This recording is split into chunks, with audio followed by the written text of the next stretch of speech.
4 years ago, when Jean-Christophe decided to explore Baja California, he spent 2 months traveling the 1,300 kilometers separating the US-Mexico border from the southernmost tip of the region.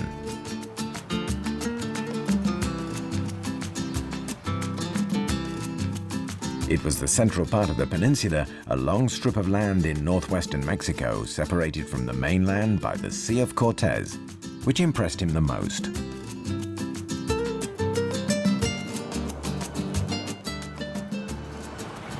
I fell in love with the place as soon as I saw it. So, 18 months ago, I decided to take the leap and move here, to the other side of the world. And I set up my own tour company. Most of my clients are French. I really aim to provide a responsible form of tourism.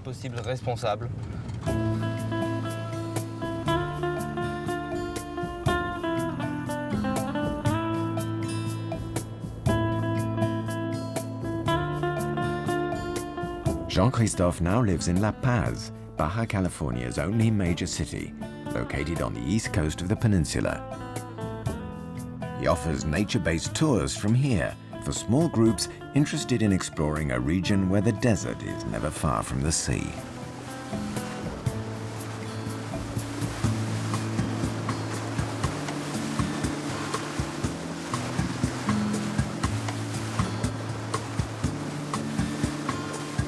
Rodrigo is one of the guides Jean-Christophe regularly uses.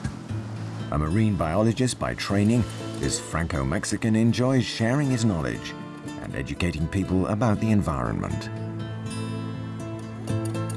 Rodrigo's favorite place of all is Espiritu Santo. 25 kilometers from La Paz and covering an area of 100 square kilometers, this archipelago of volcanic islands has been declared a marine reserve. It has even recently been listed as a UNESCO World Heritage Site, like the other islands in the Gulf of California.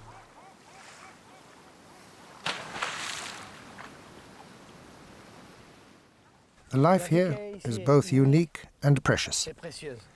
Anyone who comes here to Baja California in search of scenery and wildlife like no other will discover that it really is La Paz here. It is a place of peace and tranquility.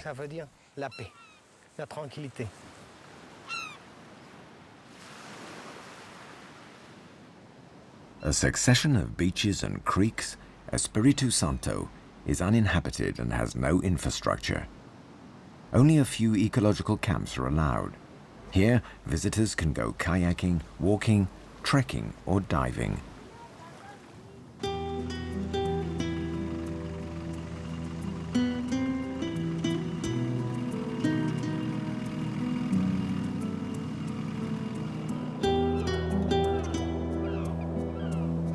The one stop Rodrigo wouldn't miss for anything in the world is undoubtedly the most astonishing on the ecotourism circuit around La Paz: the rocky, guano-covered cliffs of Los Islotes.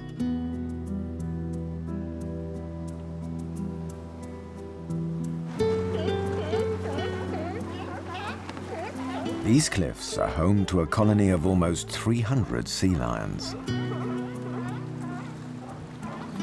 You simply have to overcome your apprehension caused by the barking of several dozen creatures, then don a diving suit, flippers, mask, and tuba if you want to swim with the sea lions in their natural environment and become a part of a strange nautical ballet.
Baja California is 230 kilometers wide at its widest point. The Trans-Peninsular Highway is the only way to get from the Gulf of California in the east to the Pacific Ocean in the west.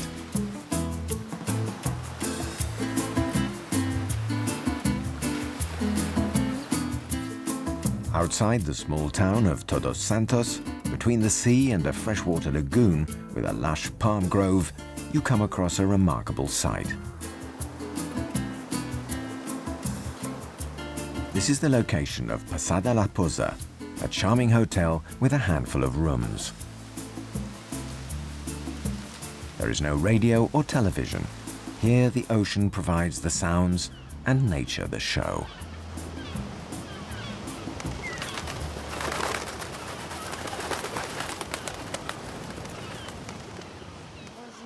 Lenka, the hotel's manager, explains to Jean-Christophe that the mixture of fresh water and seawater favors the growth of a type of algae that whales are partial to.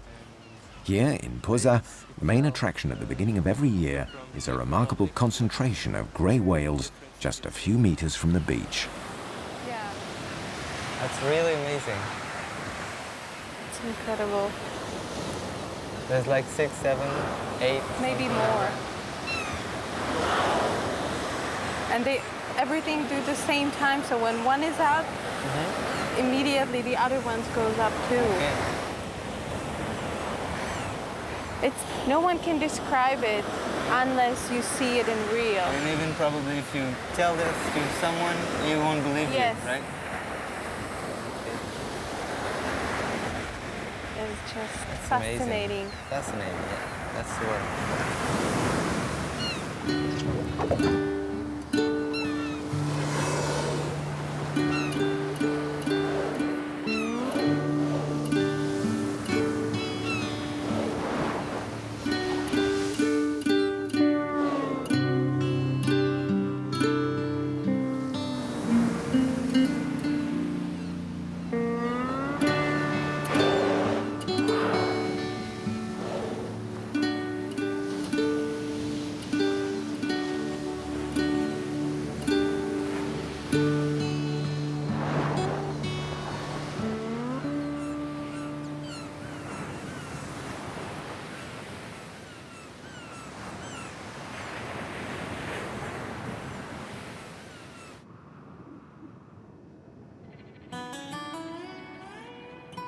But to see the whales from closer up, to actually touch them, you have to travel several hundred kilometers north to the heart of El Vizcaíno Biosphere Reserve,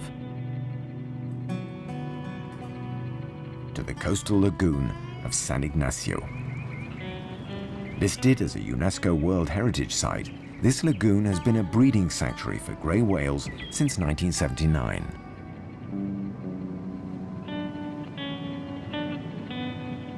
A handful of local fishermen have set up Cuyama here to offer a professional alternative to all those who live from the sea and who cannot fish from December to April during the whale breeding season. Cuyama is a 100% Mexican organization and is run as a company.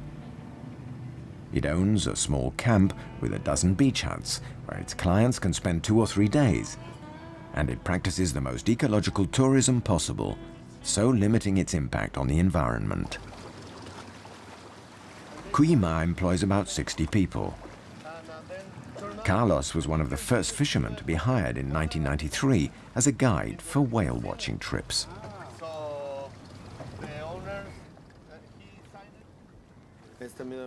This environment is one of the most pristine in the world. That is why the practice and the development of ecotourism are so important.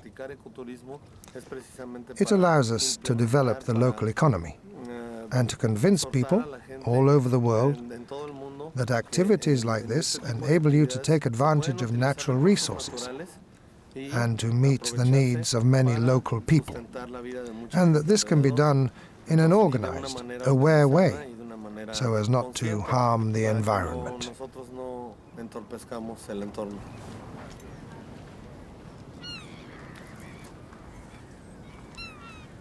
Well, guys, I need your attention, please. First of all, welcome to Cuyima and to Laguna San Ignacio. We're in a natural protected area, so as it, we must take care of the place. So there are some regulations here in the camp that you need to follow, okay? In the observation area, there are also some regulations that we need to follow. One of those is that cannot be more than 16 boats at the same time in the observation area. Also, the boat cannot approach more than 30 meters to the whale, cannot chase the whale, cannot intercept the whale, and it's up to the whales if they want to come to us. If they come close to the boat, you are able to touch the whale, but never in the eyes, the blowhole, the flippers, or the tail.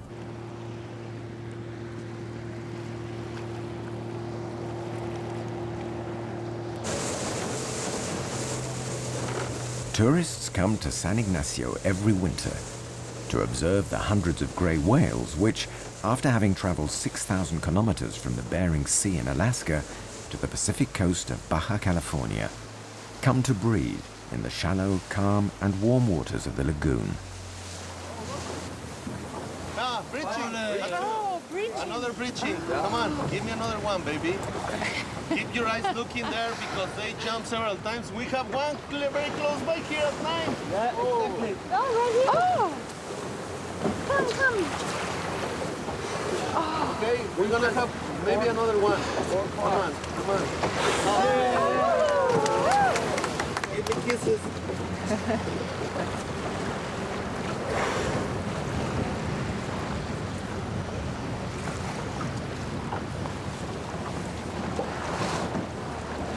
Oh, there's the baby. Come in. Oh, there's the baby. Guys, the water now.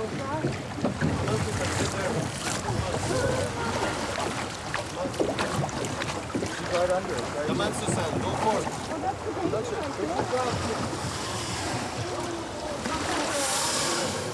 Come on, don't be afraid. Go. Lay more. That's a salutation. Salutation. Splash the water, please splash the water.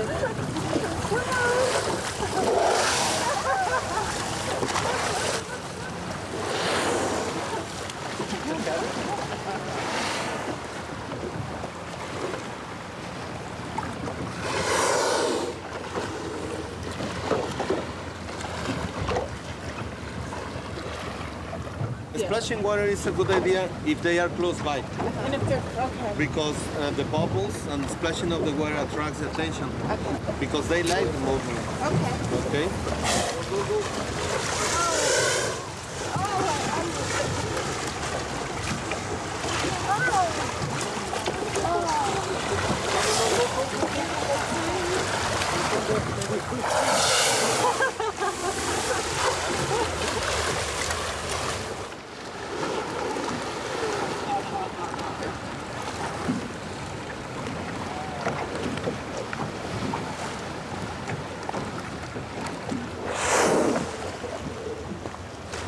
Ballena gris, que cruzas el mar azul, de Canadá Baja Sur, ven a vernos, ballena gris, deja tu cuerpo tocar, deja en tu alma encontrar mi silencio, ballena gris.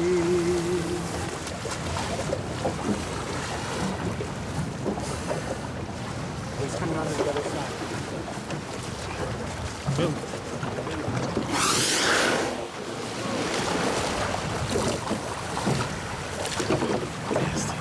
Fantastic.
Established in 1988, the 25 million hectare El Vizcaíno Biosphere Reserve is the largest protected area in Latin America. Thanks to the combined efforts of CUIMA and other public and private organizations which have encouraged its reproduction, the reserve is home to the endangered Berendo, or peninsula pronghorn.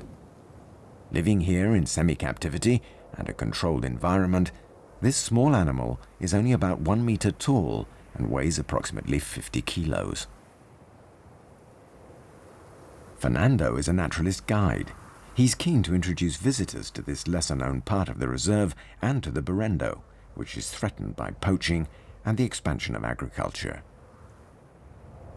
The peninsula's first inhabitants represented it in cave paintings, and it is gratifying to see that this species still exists, that we have not destroyed it.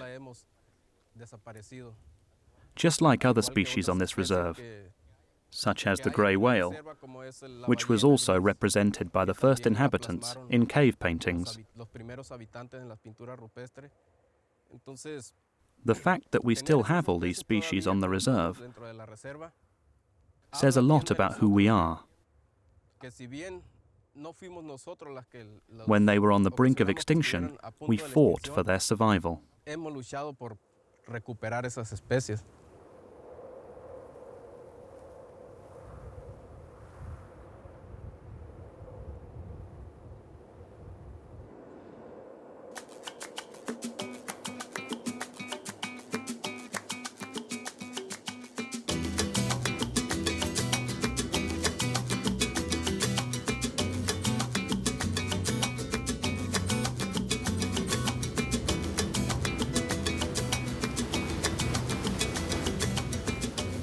An almost uninterrupted chain of mountains forms the backbone of Baja California. While these mountains slope gently down to the Pacific, the eastern sides are abrupt and literally plunge into the sea.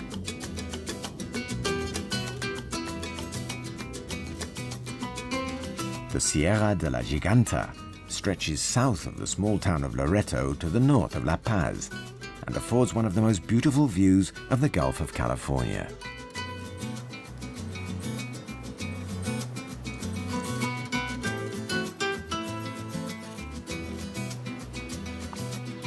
Laurent first visited the peninsula during her honeymoon trip over 30 years ago.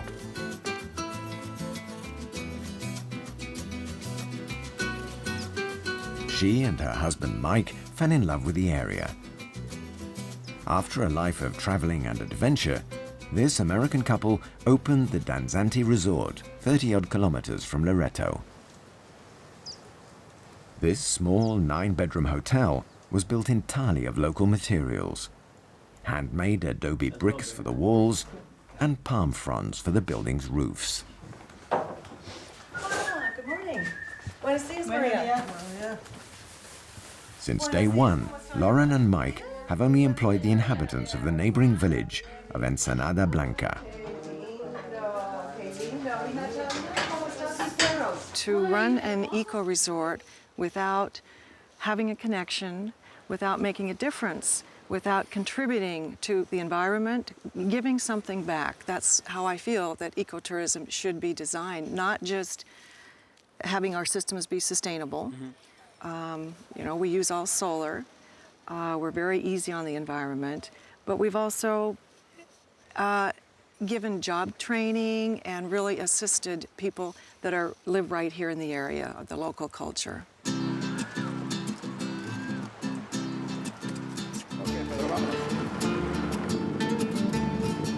Juan Carlos has been working at Danzante Resort as a diving instructor for several years. He is an ardent defender of a form of tourism that fosters environmental appreciation and conservation, aware as he is of the richness but also the fragile nature of the area's terrestrial and marine ecosystems. The tourism in this area focuses on the enjoyment of our natural wonders, but it also aims to preserve them for future generations. It is the exact opposite of what we in Mexico call beach tourism. which is practiced in other holiday resorts, where the focus is on activities such as jet skiing or water skiing, which don't respect the environment because they require intensive use of resources. The resorts build big hotels, which means limited natural resources, such as water, are being used up by them.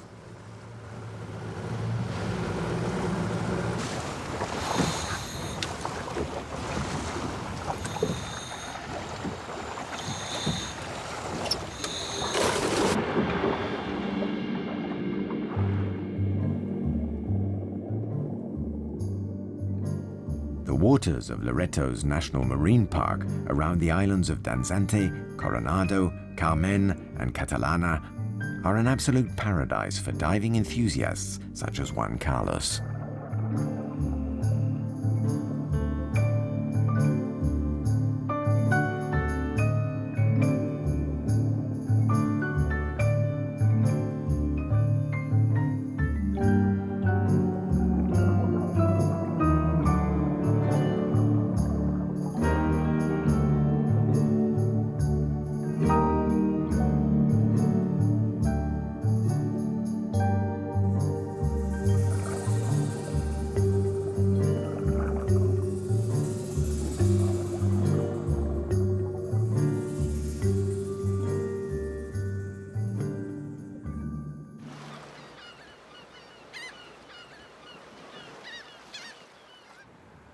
The Loreto area is experiencing a boom. It could well become Mexico's next major international tourist destination. Despite promises made by investors regarding sustainable development, be they American, Canadian, or Mexican, it's hard not to worry about the impact of thousands of tourists every year on the landscape, the environment, and its natural resources. I think big tourism development with huge hotels and lots of rooms is a very short-term economic gain for the people who first start building, for the government officials who are taking the money, the taxes. I think it's very short-term. In the long run, what's going to sustain the environment, it's got to be a mix of both. In other words, don't just line the big hotels up and, timeshares. Let's get some more long-term thinking as to how are we going to sustain and protect the very environment that's attracting people. If that environment gets ruined, no one's going to come down here.